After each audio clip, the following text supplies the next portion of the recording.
শ্রীমদ্ ভগবদ্ গীতায় বলছে যে একজন কৃষ্ণ ভক্ত এবং একজন বিষয় মানুষ, তাদের দুজনের কর্ম দেখতে একই রকম মনে হতে পারে, কিন্তু তাদের কর্মের কিন্তু অনেকটা পার্থক্য আছে। একজন ডক্টর রোগীকে চিকিৎসার মাধ্যমে সুস্থ করার জন্য তাকে চাকু দিয়ে অস্ত্রোপচার করা হচ্ছে। আর একজন বিষয়ী মানুষ স্বার্থের জন্য, লোভের জন্য কাউকে অস্ত্রোপচার করে খুন করছে। একই অস্ত্রোপচার করছে, কিন্তু একজন বাঁচানোর জন্য করছে, একজন মারার জন্য করছে। কর্মটা দেখতে একই রকম লাগলেও কিন্তু পার্থক্য আছে। ঠিক সেরকমই কৃষ্ণ ভাবনাময় ভক্ত এবং দেহাত্ম বুদ্ধিসম্পন্ন বিষয় মানুষ, এদের দুজনের কর্মকে আপাতদৃষ্টিতে একই রকম দেখতে মনে হতে পারে, কিন্তু প্রকৃতপক্ষে তাদের মধ্যে এক অসীম ব্যবধান রয়েছে। এটা বলছে কর্মযোগ অধ্যায়ের ২৭ নম্বর শ্লোক। প্রকৃতে ক্রিয়মাণানি গুণৈ কর্মণি সর্বস্ব অহংকার বিমূঢ়াত্মা কর্তামিহতি মন্যতে।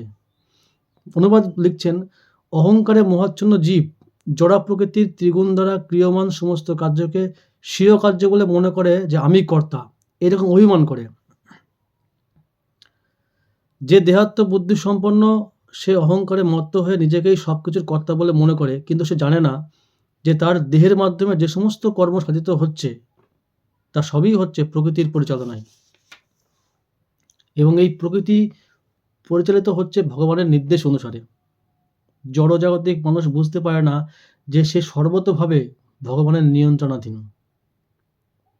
আমরা প্রত্যেকটা মানুষ না, প্রত্যেকটা জীব ভগবানের নিয়ন্ত্রণাধীন। এটা একটু বুদ্ধি দিয়ে ভাবলেই বোঝা যায়।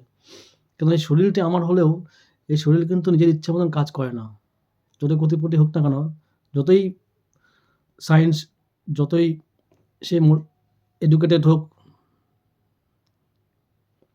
সে যেই হোক না কেন, শরীরে তার ইচ্ছা অনিচ্ছা সত্ত্বেও নানান রকম রোগ দেখা যায়।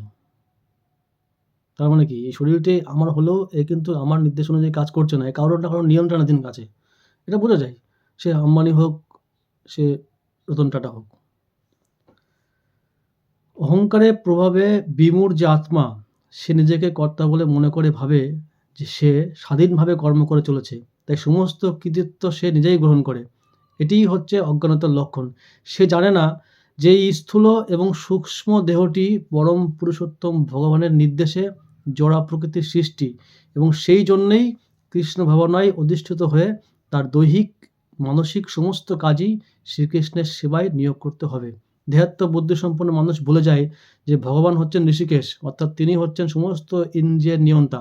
বহুকাল ধরে তার ইন্দ্রিয়গুলি অপব্যবহারের মাধ্যমে ইন্দ্রিয় সুখ ভোগ করার ফলে মানুষ বাস্তবিক পক্ষে অহংকারের দ্বারা বিমোহিত হয়ে পড়ে, এবং তার ফলেই সে ভগবান শ্রীকৃষ্ণের সঙ্গে তার যে নিত্য সম্পর্ক, সেই সম্পর্কের কথা সে ভুলে যায়।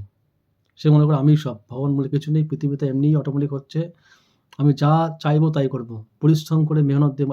এখন তো আরও বড় বড় মোটিভেশনাল স্পিকার আছে, মেহনত করো, পরিশ্রম করো, সাফল্য এমনি অটোমেটিক আসবে না। মেহনত গাধাও করে, অনেকে করে মেহনত, ফল সেই পায় যার কর্মের সঞ্চিত ফল থাকে। সে হতে পারে পাপ কর্মের ফল, হতে পারে পুণ্যের ফল। এমনি এমনি কিছু হয় না, পরিশ্রম গাধাও করে, এটা সবসময় মাথায় রাখতে হবে।